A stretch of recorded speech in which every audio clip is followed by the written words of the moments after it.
त्याच्यानंतर हे बघा चालेल फोडणीची तयारी. आता घेतला कढीपत्ता, कोथिंबीर, लसूण, टमॅटो, कांदा आणि हिरवी मिरची नाही.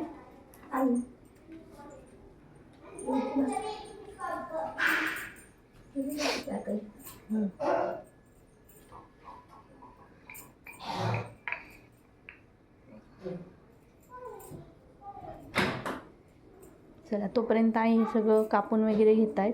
ठीक आहे.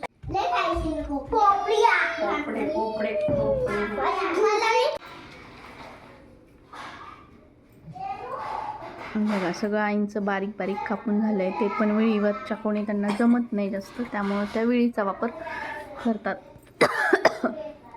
थोड्या मिरच्या घेतील आता. ह्या तिखट आहे का आई मिरच्या? तिखट.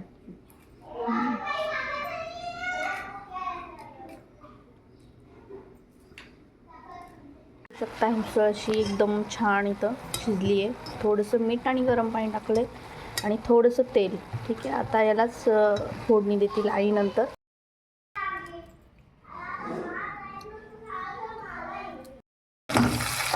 आता टाकले काय काय टाकले आहे? कांदा, जिरं. जिरे नाही टाकत. कांदा, मिरची, कढीपत्ता. ओके. माझी संपली ती हळद. हळद काय टाकलं ते?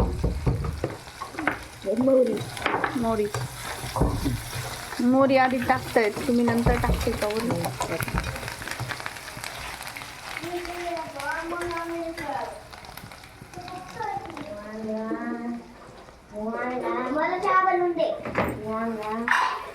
टमाटा,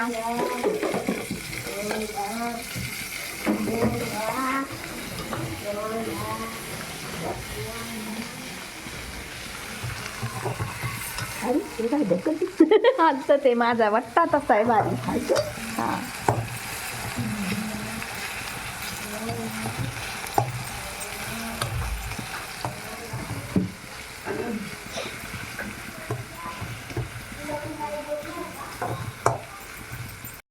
त्याच्यानंतर हळद चिमूटभर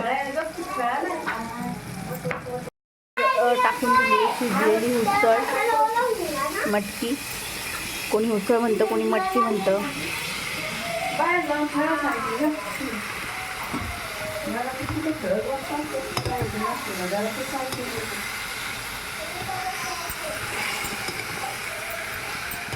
ती चांगली अशी परतून घ्यायची आणि वरून थोडीशी एक वाफेवर 5 ते 10 मिनटं. त्यानंतर थोडी कोथिंबीर टाकायची. मटकीची उसळ रेडी. जाऊन टाकले ना मिरच्या, मसाला कशाला एव्हरेस्टचा. बादशा अशा प्रकारे झाली आहे उसळ.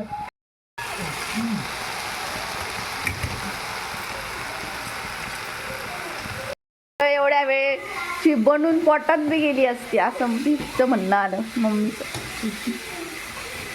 ते जुन्या बायकांची पद्धत वेगळी करायची, आपली वेगळी असती. आपली झटपट रेसिपी असती.